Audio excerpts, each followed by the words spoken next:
What's up, humans, and welcome to a new Psicoactivo. Happy Sunday, everybody. Happy Age of Disclosure premiere day.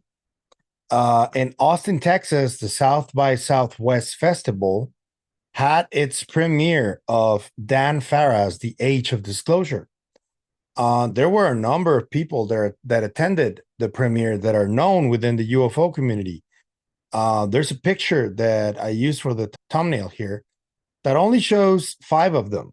There's Jim Semivan, there's Colonel Carl Nell. Next to Carl Nell is the director, Dan Farah.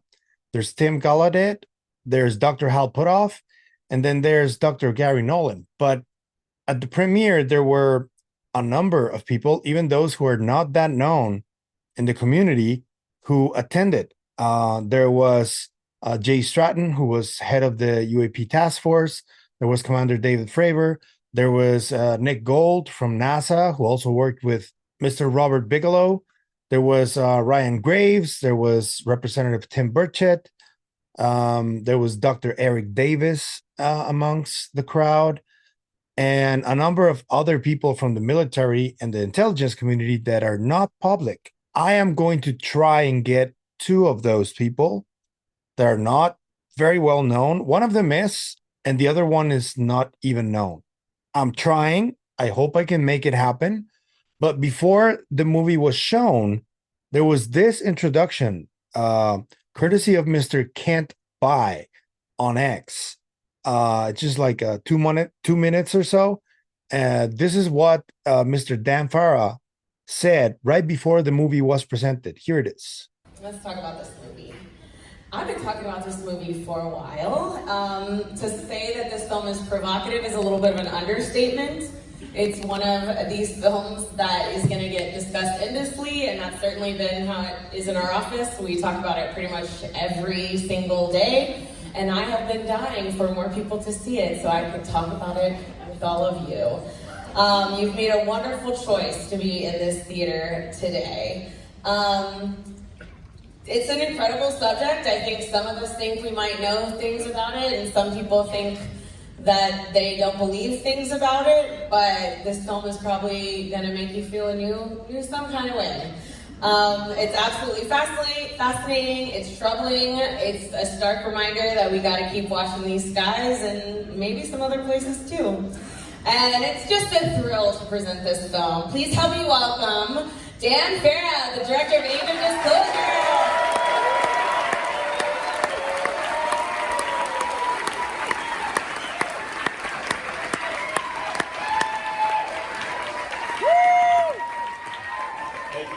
Really appreciate you all coming out.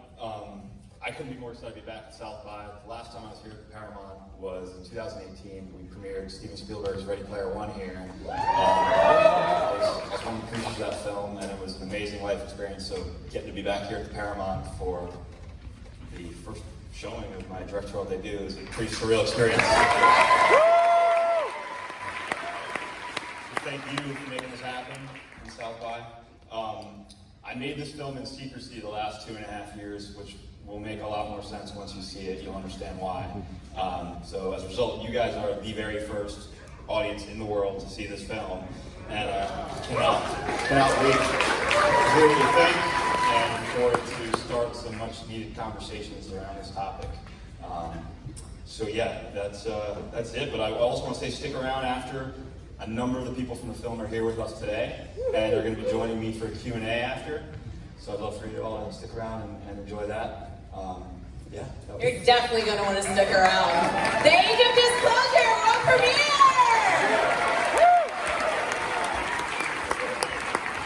Yeah. And then after the movie, they did a Q&A session with the moderator, who was a lady. She presented everybody. They started coming to the stage. Perhaps the most interesting little soundbite was Jay Stratton saying the following. Lots of time over the years, countless hours with Congress, with the executive branch, pushing this message forward. And what I want to say is, in those countless hours, I have given them information. I've given them not only the existence of non-human intelligence, but the address to go look to see it, and they were denied access. But during the Q&A, there were a lot of good moments. For example, Representative Tim Burchett expressed how he is a religious fundamentalist, but he's also open to the idea that extraterrestrials exist and that we're not alone in the universe. And he gave it his own personal religious opinion on the matter. But that doesn't deter him from trying to support transparency, which is what matters really. When he was saying that, there were people like Dr. Garry Nolan or Nick Gold who were like nodding, because that's the type of attitude that I think we need. Even though there are people who are really, really scientific and don't necessarily believe in religion, they still understand that they need to cooperate with people like Tim Burchett, who is, as he said, a religious fundamentalist. And then the fact that Dan Farah went in private and spoke to 34 people from the government and from politics in America and from the intelligence community, I think, and it wasn't known. It was like completely secret. There was a little bit of buzz, but nothing went too crazy. No details were given. And I think that's partly work of Dan Farah. And yeah, during that Q&A also, there was a funny moment when the presenter, I don't know if she forgot or she did mention Dr. Hal Puthoff, but Dr. Puthoff didn't go out with the rest of them. And Dr. Eric Davis wasn't even presented. And at the end, nearly at the end, both of them came out and they received like a really strong applause. People who are like completely into UFOs may think that there was nothing new said in this documentary, but the names of the people that were part of this event, they do have even more corroboration of things to say. And I think that there needs to be like a combination between documentaries like these and people who are actually going out in the public and doing their own science or doing their own experiments with the phenomenon. This is something that Dr. Garry Nolan has encouraged constantly. This is something that, for example, the Skywatcher team is encouraging. Although I don't feel comfortable with the fact that some technocrats and oligarchs are taking over the subject, I still don't know if they really have good or bad intentions. I do know they probably want to make money, but if them making money is at the same time helping humanity, I don't have a problem with that. I'm just one of those people who happens to think that if we're trying to get rid of the materialistic paradigm, this attitude of trying to profit from technology, I don't think that's a great idea. I don't think that's the way to go. And the transition that is happening right now between government secrecy to the technocrats of these secrets, I'm not sure I am 100% on board with that. It's a tough one, but it was confirmed by many different types of reviews that the main idea here is that there is some sort of arms race taking place between the biggest superpowers in the world, namely the US, China, and Russia. And this movie happened in order to make people aware that this is actually going on behind the scenes.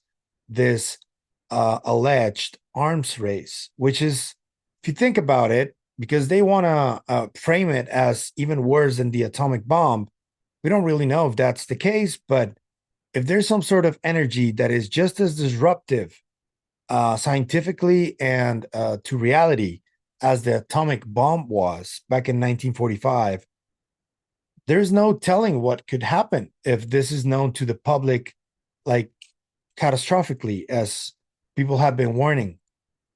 And well, I just have no idea.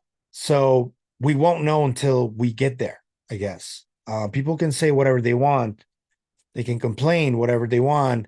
These people from the government can say, speculate on what could happen. But truth of the matter is, nothing has happened. We need to get there. We need to get to the stuff, to the bodies, to the new science, to the materials, personally. and then make the assessment. If they have already done that, they're not telling the public. Why is that?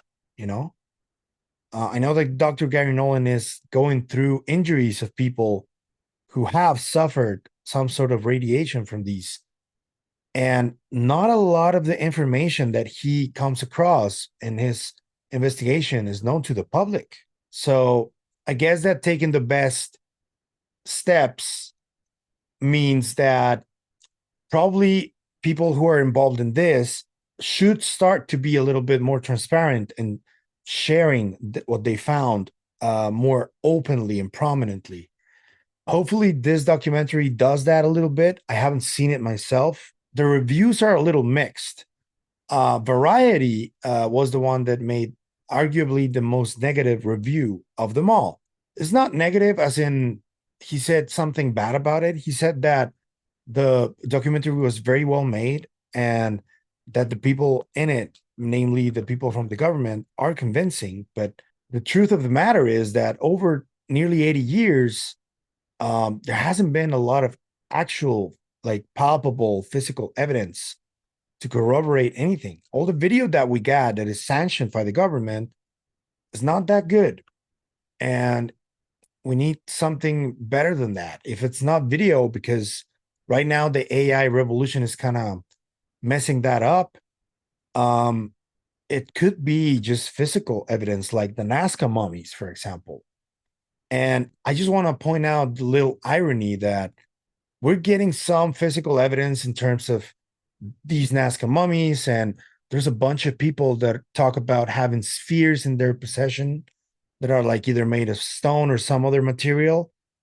That is physical evidence, but these people are not even talking about that a lot. I think that one of the reasons that may be is because there is still no like direct route that tells us that the Nazca mummies came from either another planet or something else, or that these spheres are from a material that is not made here. Just to give you an example, with the mummies, for example, yes, there are bodies. Yes, they have tridactyl features, especially the bigger ones. Those are really compelling, but they're still defining and talking about where these bodies come from and what their DNA tells the people.